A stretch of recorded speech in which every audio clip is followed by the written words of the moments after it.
If you want to fight with the best, then you'd better be able to run, swim, kill, and even drink with them too. These are the written and unwritten rules of the US Navy's SEAL Team 6.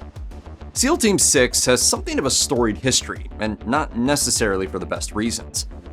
In 1980, SEAL Team 6 was founded by Navy SEAL Richard Marcinko, who entered the project with a plan to build an elite unit of soldiers made in his image. These weren't supposed to be perfect, disciplined, obedient soldiers. His call was for rebels, outlaws, criminals. In his own words, "If you want to call them sociopaths, you can. SEAL Team 6 is not really a military unit as much as it is a mafia." In keeping with that, members of the original incarnation of SEAL Team 6 were expected to fit right into Marcinko's band of outlaws. Soldiers who joined and tried to enforce discipline, or complained about the lack of it, were swiftly kicked out of the unit.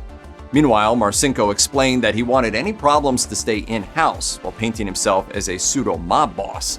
No outsiders were to get involved. That's just how he ran things. There was another unofficial rule, too. Members had to be able to hold their alcohol. Marcinko himself confessed to using alcohol as a tool and typically conducted his interviews in a bar.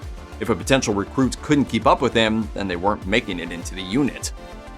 Since SEAL Team 6 is one of the most elite military units in the US Armed Forces, it only makes sense that the recruitment process is extremely demanding. The initial training program for the SEALs is known colloquially as BUDS, or Basic Underwater Demolition/SEAL Training. As part of this process, recruits undergo grueling physical activities such as miles-long runs and swims and long periods of exposure to the elements. On top of that is the Navy SEALs' infamous Hell Week, known for the fact that recruits typically only get about 4 hours of sleep while experiencing hallucinations, hypothermia, and naturally, pain. Sore. Yeah. Very sore. Like everything's just tight, cramping up. Yeah, ready to attack it though. Yeah. Only a fraction of candidates make it through, and there have been some Navy SEALs who died during their training. And then you have to actually get onto SEAL Team 6. Candidates must be at least 21 and under 28 years old, have served as Navy SEALs for at least 5 years, deployed at least twice, and be eligible for high-level security clearance. Then they have to file a form called a Special Request Chit, which is required for SEALs to do almost anything, whether that's get a tattoo, moving off base, or of course, considering eligibility for SEAL Team 6. Assuming all of that goes smoothly, candidates are closely vetted by a panel of their superiors who ask about any and all aspects of their lives. Though the exact statistics are difficult to pin down, it's thought that only half of all candidates make it through. Since soldiers constantly face life and death situations, it's easy to understand that they might be quick to pull the trigger. And generally speaking, the US military is actually somewhat understanding on that front.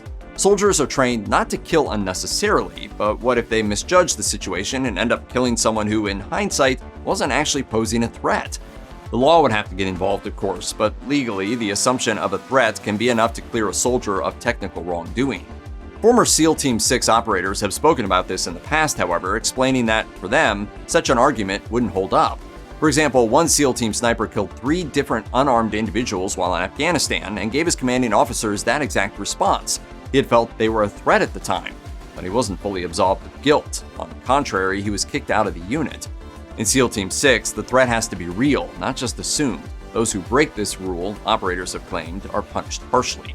Generally speaking, SEAL Team 6 missions are authorized to use only non-lethal force, taking prisoners, hurting non-combatants out of their way, or knocking them out. But let's not sugarcoat it. These non-lethal tactics are still brutal, and when they do shoot, they shoot to kill. SEAL Team 6 is by its very nature an incredibly secretive organization. They engage in some of the most sensitive operations across the globe, so letting information slip is potentially catastrophic. Members of clandestine branches of the US military have explained that NDAs are used to outline what they're allowed to talk about. This includes taking consulting gigs, and on at least one occasion, members of SEAL Team 6 were caught misusing confidential information in their side gigs.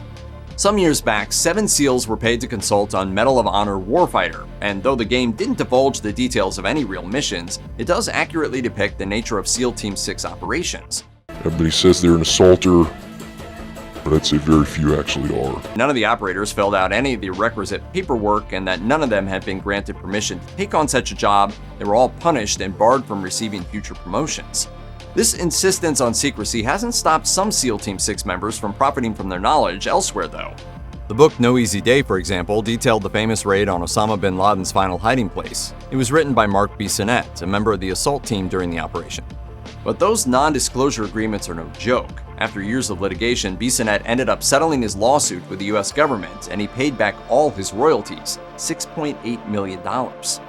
SEAL Team 6 missions tend to be violent operations. As former members have reported, in high-risk scenarios, they're supposed to shoot to kill. And if that means unloading a magazine into a body, so be it. Additionally, there is a general acknowledgement by both military and government organizations that SEAL Team 6 often engages in what we could say is legally dubious activities, and that means it takes people with quite the strong stomach to handle the job. But more than that, operators aren't supposed to make a big deal of their operations. They must be able to blend into civilian life as well as work in stressful military operations, and they have to switch between the two seamlessly. According to one ex-SEAL, you're asking guys to commit murder, turn around, fly home, and go back to their home life without missing a beat. Kill somebody in the morning, be home in time for dinner with the family, and pretend it never happened. SEAL Team 6 operations have sparked more than a few conversations regarding the ethics of the team's work. In general, many of those questions concern civilian casualties. Essentially, are SEAL Team 6 operators employing enough caution to try and avoid them? Many people think not. One particular operation carried out in a town in Afghanistan, for example, led to reports of SEALs not only engaging in civilian casualties, but also carrying out executions.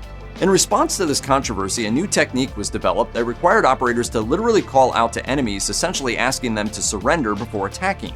The intention was to decrease the number of civilian casualties by better defining the line between enemy and innocent. But former operators have complained about the implementation of this rule, saying that it led to more casualties rather than less. Enemy combatants, they say, would take advantage of the new rule, often sending civilians out of buildings to shoot from behind them. When you think about it, how do you apply rules to a group modeled after the mob? While not technically an official rule recognized by SEAL Team 6, there is something of a tradition when it comes to disciplinary action taken against its operators, the so-called Rock of Shame. As far as anyone outside the unit can tell, SEAL Team 6 does actually have a real physical rock outside their headquarters, onto which they inscribe the names of former members they feel have essentially dishonored them in some way or another. The rock has been mentioned in regard to two different former SEALs in recent years, Robert O'Neill and Mark Bissonnette, both of whom have become controversial and polarizing figures in their own rights. I actually hit him 3 times because I shot him twice when he was standing and once on the ground. You already know about Bissonnette. O'Neill has a tie-in with him as well. O'Neill claimed that he delivered the lethal shot to bin Laden, which is more or less disputed by other SEALs who were part of that mission. With the lawsuits and the whole non-disclosure thing, you can see Bissonnette's issues with SEAL Team 6. Reports say that both of their names are engraved on the infamous Rock of Shame, and neither of them are welcome at the unit's headquarters. Rank is typically an important part of military structure, one in which officers are given near total responsibility and authority over the actions of enlisted men and women. If you're in SEAL Team 6, however, that's not usually the case. To be entirely clear, this isn't an explicit rule that operators are expected to follow, but it is a long-standing tradition. Enlisted soldiers are viewed as more important in SEAL Team 6 than they would be in other military units. This is because officers don't stick around too long in the units, relatively speaking. They might serve a couple of tours before rotating in and out, going on to serve with other units. In contrast, enlisted soldiers typically stay with the unit for a longer period of time, and in practice that means they have a lot more influence than would otherwise be expected. In truth, that's exactly how Richard Marcinko always wanted it. Originally an enlisted man himself, he's quoted as having once said, "You get the enlisted in charge, they are the talent." SEAL Team 6 operators are trained to use firearms, knives, and all kinds of other weapons, including one particularly surprising tool. The most notable weapon that operators have traditionally carried is in fact a hatchet. They're typically gifted a hatchet made by craftsman Daniel Winkler, who is best known for making the weapons seen in the movie The Last of the Mohicans. You do what you want with your own scalp. Do not be telling us what we ought to do with ours. This is a gift that operators receive after their first year of service, usually paid for by outside donors, and it may also have use beyond decoration. Some operators have insisted that they never actually use their hatchets, citing the fact that they're too bulky to take on missions. But others have said that they have witnessed their peers using those hatchets to break down doors, get through locks, and even fight enemy combatants.